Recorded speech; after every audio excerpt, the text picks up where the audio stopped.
Bonjour à tous. Alors le format est spécial, je ne sais pas si vous entendez. Oui, ça a l'air, ok, super. Bonjour, écoutez, merci d'être présent avec nous cet après-midi. Donc pour le thème l'assurance vie luxembourgeoise et Crédit Lombard. Donc ici moi, Nicolas Palmitessa, Amaury Desmartas. Donc Nicolas Palmitessa, Swissquote Luxembourg. Donc Swissquote, pour ceux qui ne connaissent pas, nous sommes une banque suisse, banque en ligne. On existe depuis 1996. On a une capitalisation boursière d'à peu près 8 milliards de dollars pour des actifs sous conservation de 80 milliards. Et donc on est actif sur Luxembourg. Donc moi je représente Luxembourg. Je viens directement de Luxembourg, je fais l'aller-retour. Et donc on est suisse, on est coté en bourse à Zurich, ADN de banque en ligne. Et nous sommes également donc dépositaires pour les contrats d'assurance vie luxembourgeois. Voilà pour le petit pitch. On pourra rentrer dans le détail un petit peu plus tard. Notre stand n'est pas loin pour ceux qui veulent faire un tour et voir mes collègues directement. Et je présente donc Amaury, je te laisse la main, Amaury Desmartas, Millennium Bonjour. Gestion Privée, qui partagera l'affiche avec moi. Bonjour à tous, donc Amaury Desmartas. Moi je suis représentant de Millennium Gestion Privée. On est un multifamily office parisien et on accompagne des clients particuliers dans la gestion de leur patrimoine. Alors on les accompagne à 360 degrés sur les aspects juridiques, fiscaux, la transmission et puis sur le sujet qui nous intéresse un petit peu plus aujourd'hui, sur la partie placement. Le sujet du Luxembourg pour nous c'est un sujet qu'on maîtrise pas mal, qu'on utilise beaucoup puisqu'à peu près 80-90% des avoirs qu'on conseille de nos clients sont placés au Luxembourg. Je pense que je vais tout de suite rentrer dans le vif du sujet. Pourquoi on va vous parler un peu du Luxembourg aujourd'hui, c'est qu'on s'est aperçu, et ça on le constate un petit peu tous les jours dans d'autres pratiques, c'est que les besoins des clients au fil du temps, ils évoluent beaucoup. Par rapport à 10 ans en arrière, les besoins étaient un petit peu moins techniques. Maintenant on parle de ETF, produits structurés, private equity, c'est des choses qui n'existaient pas vraiment dans l'assurance vie en France. Maintenant, ça fait vraiment partie des demandes de nos clients. Il y a une demande aussi de sécurité financière. Il y a beaucoup de questions et c'est un sujet d'actualité. Est-ce que mes avoirs sont bien protégés en France? Est-ce que je devrais peut-être sécuriser un petit peu plus à l'étranger? Et donc nous, on a vu dans notre pratique, au fil de l'eau, un glissement vers le Luxembourg qui, à nos yeux, offre pas mal de points positifs. Je vais essayer un petit peu de vous présenter la fiche caractéristique du produit d'assurance vie luxembourgeois et quels sont un petit peu ses atouts. La première chose, pour en revenir un petit peu au sujet de protection juridique, c'est que le contrat d'assurance vie luxembourgeois, il est structuré complètement de façon différente de la France. Au Luxembourg, on a 3 acteurs qui supervisent ou qui, en tout cas, participent à la gestion du contrat. Il y a l'assureur, bien sûr, c'est lui à qui on confie ses avoirs. Et il y a la banque dépositaire qui a un rôle clé puisque c'est elle qui va conserver vos actifs. Les actifs de l'assuré ne sont pas chez l'assureur, mais ils sont ségrégés à côté dans un autre bilan, celui de la banque dépositaire. Et puis le troisième acteur dans cette équation, on parle de triangle de sécurité, c'est le régulateur luxembourgeois. C'est lui qui s'assure qu'en permanence, ce jeu entre la banque dépositaire et l'assureur, il est toujours maintenu. Donc ça, c'est super important. Deuxième point que je rajouterais. Oui, sur la sécurité des actifs, je rajoute un point. C'est vrai qu'on me demande souvent, mais est-ce que le Luxembourg a un fonds de garantie qui, comme en France, avec les 70 000 et 100 000 euros, garantit finalement le contrat. À Luxembourg, le contrat est garanti à 100% par la structure comptable, en fait. C'est-à-dire que, comme tu l'as dit, les actifs sont ségrégés. Et donc, en cas de faillite de l'assureur ou de la banque dépositaire, ne rentre pas dans la faillite, en fait. C'est le système comptable, tu peux peut-être l'évoquer. Exactement, c'est tout à fait ça. Et le point supplémentaire, pour pas trop s'apesantir là-dessus, parce qu'à mon avis, c'est pas l'essentiel sur le Luxembourg, c'est la notion de super privilège. C'est-à-dire qu'au Luxembourg, le droit luxembourgeois, en tant que créancier de l'assureur, en cas de défaut, donc là, on est en train d'évaluer vraiment le worst case scénario. On a un super privilège, c'est-à-dire que le créancier, l'assuré, est le premier à récupérer de ce qui peut être liquidable au niveau de l'assureur. Je vais faire un petit aparté parce qu'on faisait une comparaison avec l'assurance vie en France. Je pense que la plupart d'entre vous avaient en tête la loi Sapin 2 et de ses potentielles conséquences sur votre épargne. Potentiellement, s'il y a un stress majeur sur le marché de l'épargne français, potentiellement, les rachats des contrats d'assurance vie peuvent être suspendus. Le Luxembourg n'est pas du tout concerné par ces dimensions, on va dire, réglementaires. Il est complètement en dehors de ce cadre réglementaire. Le seul bémol que j'apporterai là-dessus, c'est la présence de fonds en euros dans des contrats d'assurance vie luxembourgeois. Sans rentrer dans le détail, ça c'est un point délicat. On est un petit peu dans une zone grise et peut-être un point à évaluer dans un deuxième temps. Petite parenthèse un peu amusante là-dessus sur l'actualité en France, l'instabilité en France que vous connaissez sur le politique. Il y a un partenaire qui me disait, mais en fait, le fonds euro peut être considéré comme un actif non productif. OK. Sauf que la loi Sapin 2 permet de bloquer les sorties de fonds euros. Donc si vous êtes sur un fonds euro et que le fonds euro devient être taxé, il me disait donc en gros l'État pourrait loquer. C'est le kidnapping. C'est le kidnapping, effectivement. Ça, bon, ouais. Parenthèse amusante de la situation, enfin amusante, je ne sais pas, mais en tout cas de la situation. Tout à fait, mais en tout cas on est dans le sujet d'actualité. Hein. On a beaucoup de demandes en ce moment de la part de clients ou de nouveaux clients pour justement évaluer un petit peu les différences entre la France et le Luxembourg. Toujours en faisant un petit peu cette fiche ADN du Luxembourg. Le deuxième point, c'est la fiscalité. Là aussi, c'est peut-être pas toujours évident pour tout le monde, mais le Luxembourg, c'est la transparence fiscale. C'est-à-dire qu'en gros, il se passe exactement la même chose au Luxembourg qu'en France. En fin d'année, l'assureur vous envoie votre relevé d'opération pour, si vous avez fait un rachat, déclarer un petit peu le rachat et les opérations fiscales.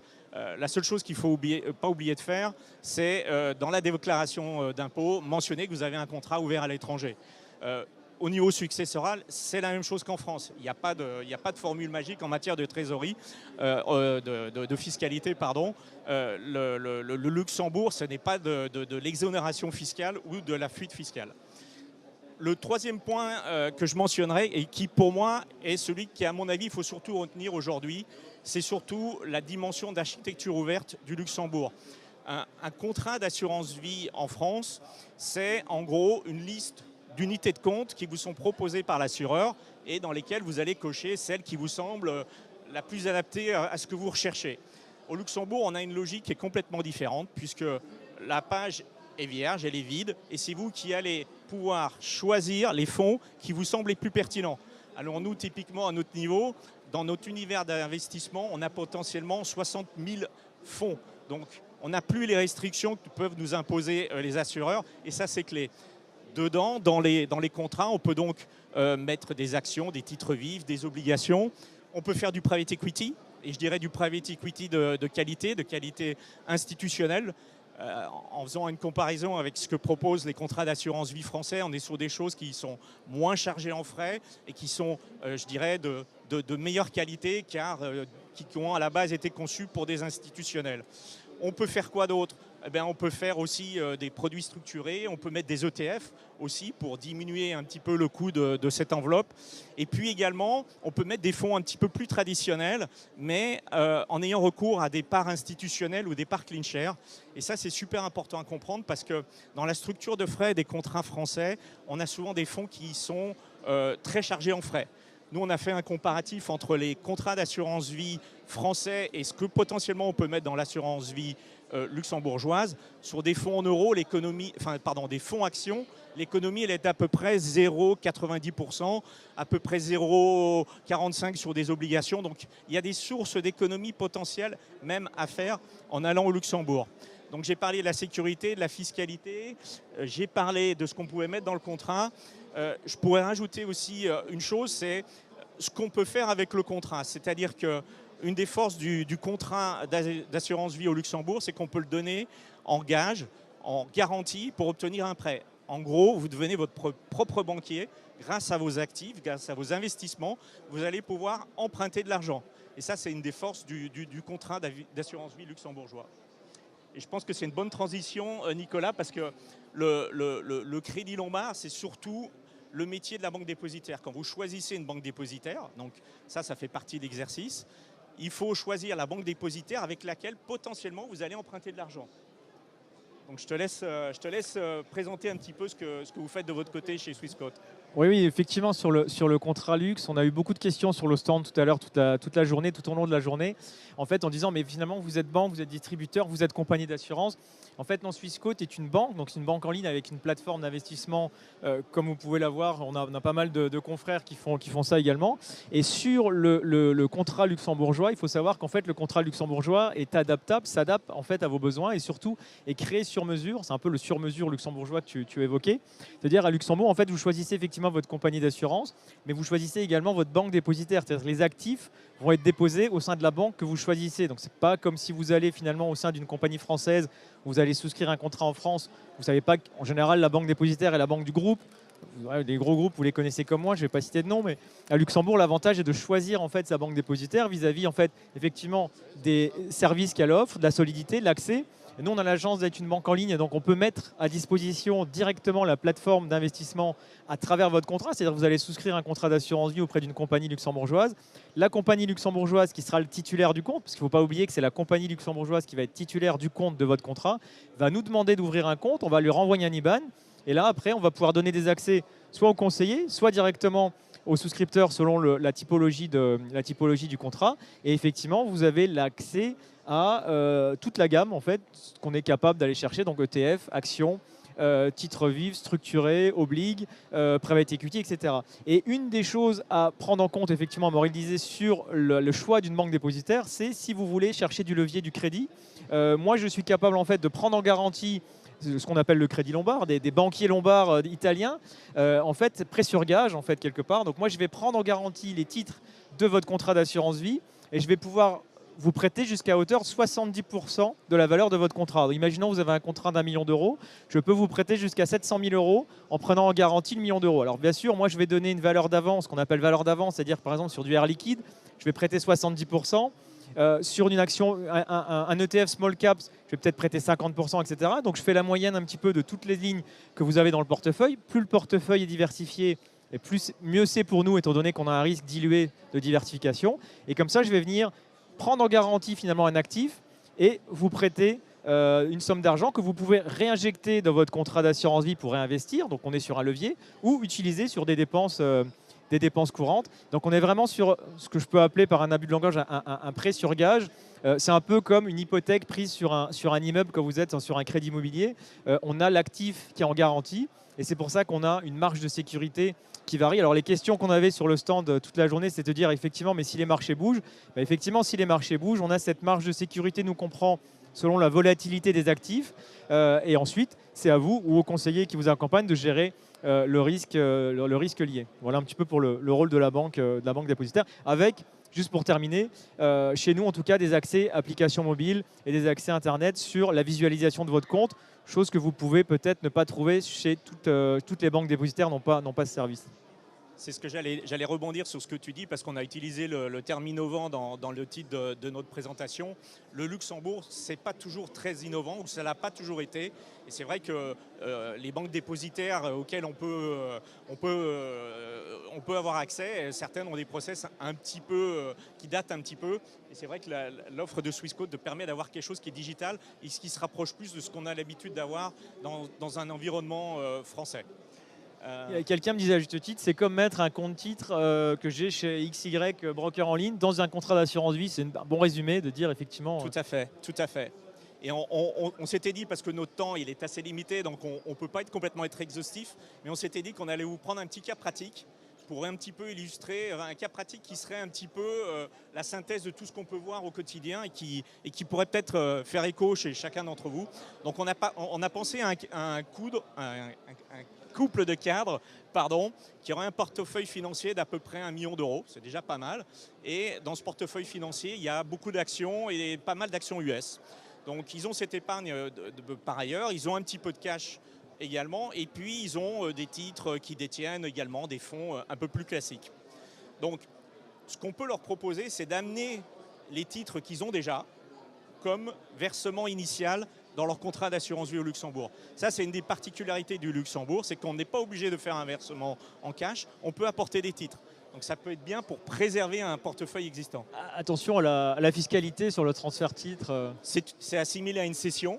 Donc l'avantage, il n'est pas tellement fiscal, mais il est de permettre de conserver son investissement et de le transférer chez l'assureur et de ne pas avoir, c'est un peu le besoin de décider de couper le portefeuille pendant qu'on verse le cash. Donc ça, c'est un des premiers intérêts. Oui, parce que le contrat aura un IBAN relié au contrat, propre au contrat, sur lequel c'est votre compte bancaire rattaché au contrat d'assurance vie, sur lequel effectivement vous pouvez transférer les titres pour des primes entrantes. Et vous, typiquement, c'est votre travail, vous allez récupérer le portefeuille de la banque de laquelle il arrive. Hein. Tout à fait. Et quand on ouvre ce contrat, ben, on a des titres en dollars, donc on peut avoir, c'est aussi dans ce contrat, la possibilité d'avoir des poches dans des devises différentes. On peut avoir du dollar, on peut avoir de l'euro, on peut avoir du franc suisse. Ça aussi, c'est souvent assez recherché. On peut avoir du yen, on peut avoir de la livre sterling. Donc une fois qu'on a ce contrat qui est en place, on peut commencer à faire la diversification dans le portefeuille. Donc nous, ce qu'on aime bien faire, c'est des portefeuilles, ce qu'on dit 50, 30, 20. 50% d'actions, 30% d'obligations et 20% d'alternatifs, que ce soit hedge fund ou private equity.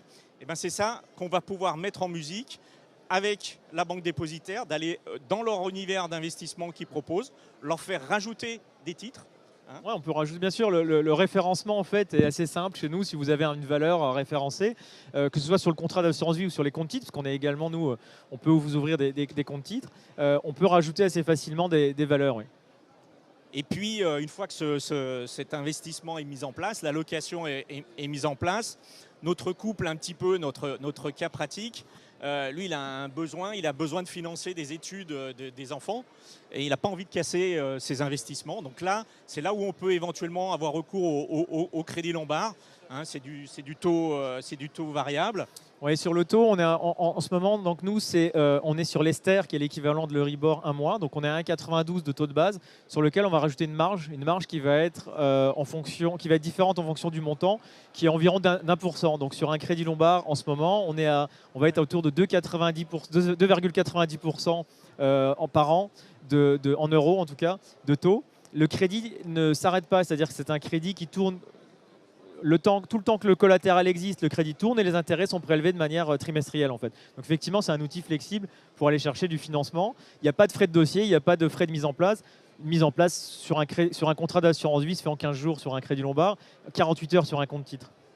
Et puis pour conclure un petit peu ce tour d'horizon, le dernier point, c'est, on a évoqué la fiscalité tout à l'heure, c'est la fiscalité en cas de mobilité. Si ce couple de cadres devait partir à l'étranger pour travailler, eh ben, il peut conserver ce contrat d'assurance vie, parce que là encore, l'avantage du Luxembourg, c'est que le contrat va s'adapter à la fiscalité du pays dans lequel ce couple résidera à l'avenir. On est pris par le temps, je ne sais pas s'il y a des questions dans l'Assemblée, sinon le stand n'est pas loin. Oui, il y a une question, le micro arrive. Il nous reste 3 minutes.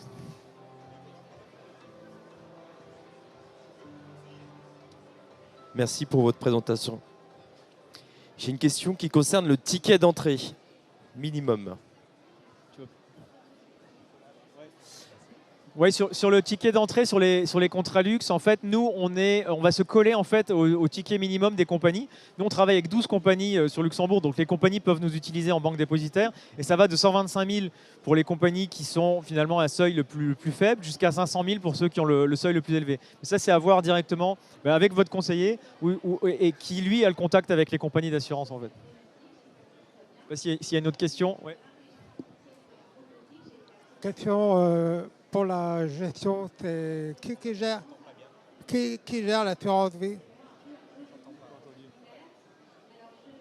Qui gère l'assurance vie? Qui gère l'assurance vie? Qui gère l'assurance vie?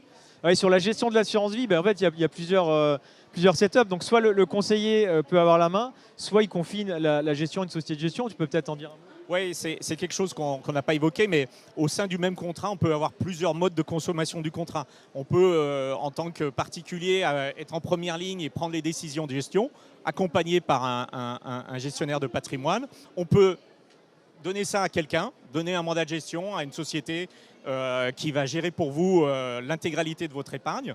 Et on peut mixer les deux. Donc on peut avoir à l'intérieur du même contrat une partie qui est gérée, déléguée, et une partie que vous gérez vous-même. D'ailleurs, dans un contrat luxembourgeois, vous pouvez avoir 2 banques dépositaires. C'est-à-dire que vous avez un seul contrat et vous dites, OK, pour cette poche, je travaille avec Swissquote. Pour l'autre poche, je travaille avec BNP, par exemple. Ça, c'est quelque chose qui est possible. Bonjour, question sur la clause bénéficiaire. On a l'équivalent avec les contrats français? Complètement. Ça, c'est vraiment la transparence, que ce soit toutes les modalités de désignation du bénéficiaire ou l'aspect fiscalité, c'est exactement la même chose. Il y a moins, je dirais même qu'il y a même moins de clauses type dans les contrats luxembourgeois en général. C'est plutôt des clauses spécifiques qu'on envisage. Avec démembrement également? Avec démembrement de propriété également? Tout à fait. On peut avoir alors on peut avoir des contrats démembrés, parce que parfois les assureurs français sont un petit peu frileux là-dessus, et on peut avoir des clauses bénéficiaires démembrées assez complexes d'ailleurs, ouais, sur mesure. Alors, je rebondis là-dessus. C'est vrai que le fait que le contrat d'assurance vie luxe permet de choisir ses acteurs, il n'est pas forcément plus cher en fait. Les frais sont similaires à un contrat français, mais avec une liberté de choix et surtout une transparence. C'est-à-dire que chaque acteur va afficher son prix, la banque, le conseiller, l'assureur, etc. Et donc vous avez une transparence complète des frais. Merci à tous. Je pense qu'on est pris par le temps. On est sur le stand, voilà, sinon si qui est vous avez juste d'autres là questions, sur n'hésitez sur pas. votre droite.